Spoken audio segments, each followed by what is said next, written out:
The Pentagon is finalizing plans to deploy thousands of National Guard troops to Chicago, and it's happening whether Illinois wants it or not.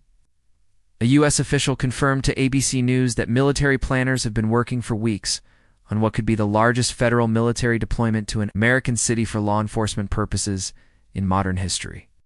The Pentagon has been planning this Chicago operation for weeks, with military officials sketching out deployment of a few thousand National Guard members as early as September.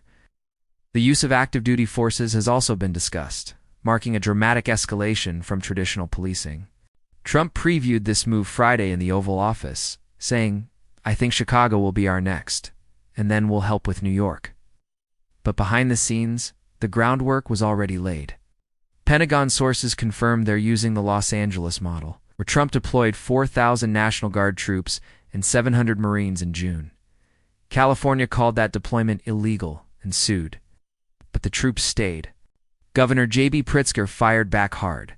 The state of Illinois has received no requests or outreach from the federal government asking if we need assistance, and we have made no requests for federal intervention. He accused Trump of attempting to manufacture a crisis, politicize Americans who serve in uniform, and continue abusing his power to distract from the pain he is causing working families. Chicago Mayor Brandon Johnson called a potential deployment costly, illegal, and unconstitutional warning. It's very much a threat to our democracy.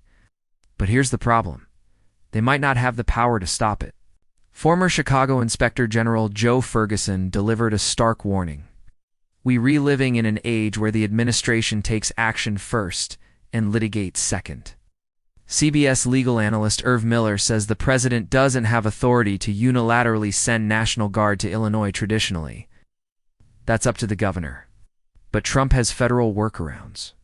Title 10 authority allows the president to federalize National Guard troops to execute laws without state permission.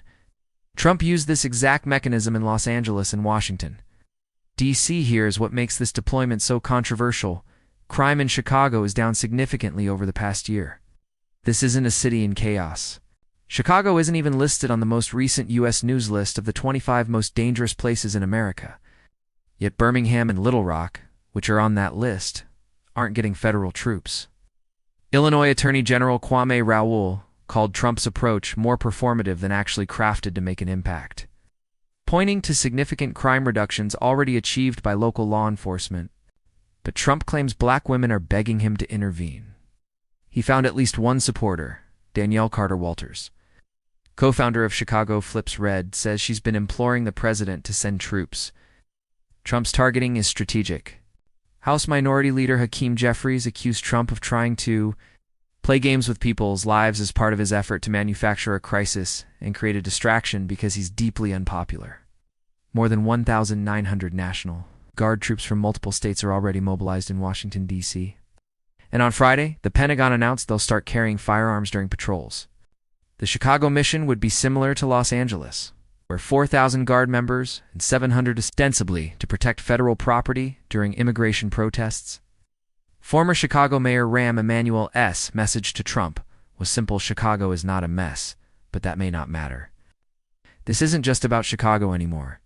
Trump's son Donald Jr. suggested on Newsmax they should roll out the tour to Portland, Seattle, the other crap-hole cities of the country. Trump has also heightened his feud with Maryland Governor Wes Moore, tying reconstruction funding for Baltimore's collapsed Francis Scott Key bridge to political disputes over National Guard deployment. The pattern is clear. Federal military force as a tool of political pressure against Democratic-lead cities. Pentagon planning targets September for Chicago deployment. That's weeks away, not months. Mayor Johnson says he's heard nothing from the White House since Trump's Friday announcement, suggesting the administration might deploy first and negotiate later. Legal challenges are inevitable, but by then, troops could already be on Chicago streets.